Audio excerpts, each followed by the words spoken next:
Yan po, magandang umaga po sa lahat.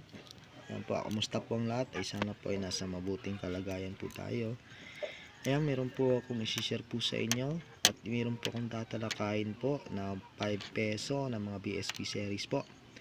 Ito po yung tatalakayin po natin at ating alamin po mga guys para may idea po kayo kung anong taon po ang dapat nating kolektahin sa mga BSP series na 5 peso.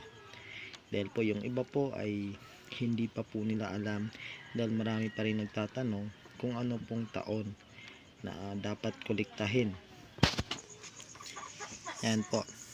Atin lamang po ang alamin at tapusin lamang po itong video ito para may idea po talaga tayo. 5 peso. Yan po. Dahil nga po ay magaling po ang ating mga hunters. Yan po. At meron po silang mga na-hunting po na mga hard to find na mga BSP series na 5 peso. At ito po yung nakikita nyo po na 1995 po ito na 5 peso. Yan po, ito po yung pinaka hard to find din po at ito po ay mataas na rin po ang collector value po sa ating mga kaibigang coin collector. At lalo na po at makikita nyo rin po yan sa ating online at lalo na po sa Lazada at sa EB po at meron na rin po ito sa EB at nakikita nyo rin po yan sa Shopee po na meron na rin po ito. Yan.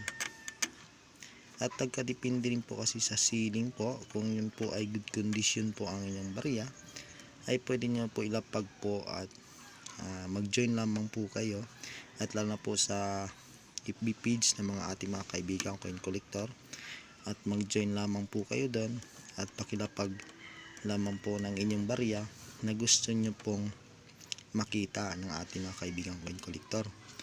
Ito po yung 1995 na ito ay mataas na ang halaga po nito, kaya wag po natin ito baliwalain dahil po kung kayo po ay nag-hunting ng mga barya na mga hard to find, kung yun po ay makita nyo at wag nyo na po yung pakawalan pa. Yan po mga guys, dahil nga po marami po tayong mga hard to find na dapat po natin hanapin sa 5 peso na BSP series po. At ito po yung 2000 at talaga po itong 2000 na to, napakahirap na po ito hanapin sa ating sirkulasyon. Yan, nasortihan lamang po kung yun po ay mahunt nyo.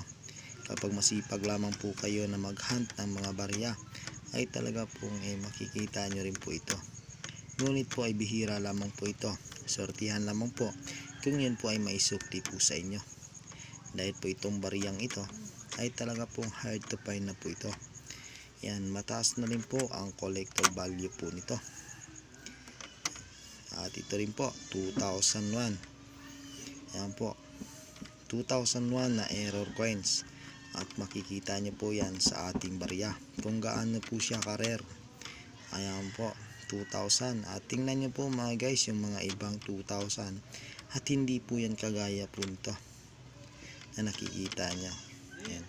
Tingnan po natin yung Republika ng Pilipinas. Yan, ay napakalaki po. Yan. Makikita po natin sa ibang mga barya na talaga pong ay ganito lamang po siya, na maliliit po siya, pero ito po ay malalaki po ito. Letter E niya po ay wala na. Tingnan po natin yung letter E. Yan po. At dito lang po sa kanyang likuran, yan, makikita po natin dito po sa may bandang star kung yan po, tingnan po natin dito at makikita po natin talaga yan ay napakaganda po ng paglalagay ng rare ng coins na ito, kaya po ito ay napakamahal po. At dito lang po 1993 at makikita nyo rin po yan sa 1993. Yan. Yan, intindihan po natin mabuti dahil nga po nung nakaraan ay natalakay ko na po ito. Yan. At meron na rin po akong video na nagawa po nito. Kaya yung iba po kasi na hindi pa rin po alam kung ano daw klaseng rare. Ang dami po kasing rare po mga guys. At taga-depende nga po yan sa coins kung saan po mailagay yung rare. Katulad po nito, kapag ganito po ay napakagandang rare po ito.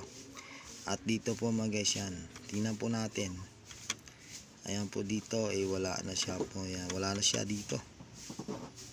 Ayan po, at yung bangko sentral, tingnan po natin yung bangko.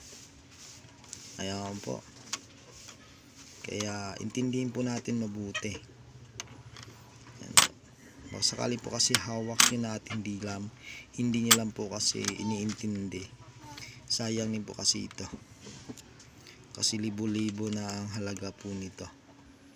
Yan, kaya meron po kayong mga ganitong uri ng barya na 5 peso. Yan. At ito rin po mga guys, hard to find na rin po ito. At isa rin po itong rare coins. Yan, rare coins po ito na 1999 at hard to find. Double die po ito. Yan po. At ito po talaga ay hard to find na rin po ito. Itong bariyang ito. Kaya kung meron po kayo ng pakilapag lamang po para po yan po ay ating ma-check. Yan po. Wag lamang po na basta-basta lamang po maglalapag na hindi mo na natin alam at alamin kung ano pong mga barya na dapat po natin pala ibenta o kolektahin na. Ayan po, 1993 po ang makikita rin po natin dito.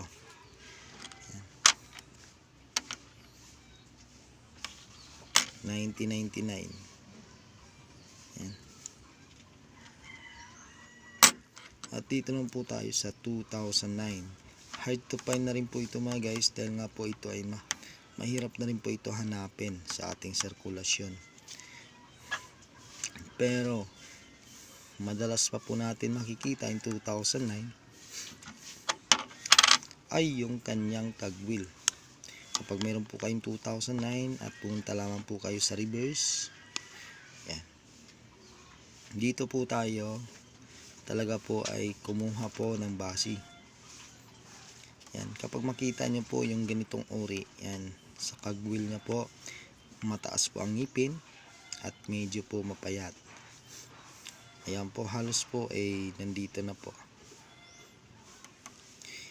Ang 2009 na reverse 1 ay mataba po siya at maiksi po ang kanyang ngipin. Ayan po, 1993, ayan po nakalagay din po. Pero yung die 2, ang akala po natin ay die 3 na po yan, die 4. Hindi po yon. Ang die 4 po, kagaya po nito, ngunit po ay medyo mataba po ang kanyang cogwheel po. Ayan. Ito po kasi ay mapayat. At yung die 3 naman po mga guys ay magkakaparehas lamang po ng die 4. Ngunit po ang die 3 po ay medyo po ay nandito na po sa kanyang cogwheel po ang kanyang ngipin. Ayan po mga guys. Yung die 4 naman po ay ito po yung die 4 nito. Ayan. Ito po yung die 4 na hanapin po natin. At ito po yung hard to find na mahirap pong hanapin. Kaya kung meron po kayo, yan, i-check po natin, malay nyo po mga guys, yung barya nyo ay yun po lang hinahanap po natin. Yan, pakilapag lamang po ng inyong mga coins na baka po kasi yan po ay makakatulong po sa inyo. Yan po, 1999, tandaan po palagi, 1999, 2001. Ito po yung 2001 ay common lamang po ito. Ngunit po itong hawak ko, ipakita ko po sa inyo, ito po ay rare coins. Yan po, 2001 ay madalas pa po natin makikita. Ayan, naisukli pa po sa atin yan. Ngunit po meron lamang po tayong hanapin sa 2001. Ayun po ay rare coins. Kapag meron kayong rare coins sa 2001, yun po talaga ay mataas na ang halaga. Ngunit po ay 2001 na ibenta nyo lamang po, na common pa lamang po yan. Ayan po mga guys, lalo na po yung 2006 po nito. Ayan. Tandaan po, 2000, 1995, 2009 na die 4. Ayan po mga guys. Ito po mga bariyang ito, wag po natin itong baliwalain po, dahil po sa bawat isa po ay libo na po ang halaga. Ayan po mga guys, wag po natin ito. Tandaan nyo po palagi, ang mga barya ay kasama natin sa kasaysayan, dahil nga po yung iba po at hindi po naniwala. Yan po, kung meron po kayong nakikita mga ganito, itabi nyo na po at kolektahin na po talaga yan, dahil nga po ay yun po ay napakataas na ang value po niyan. Ayan. Ayan po mga guys, sana po nakapagbigay po ko sa inyo ng detalye. Ayan po, tungkol po sa mga bariyang ito na ating tinatalakay. Salamat po sa lahat and God bless po.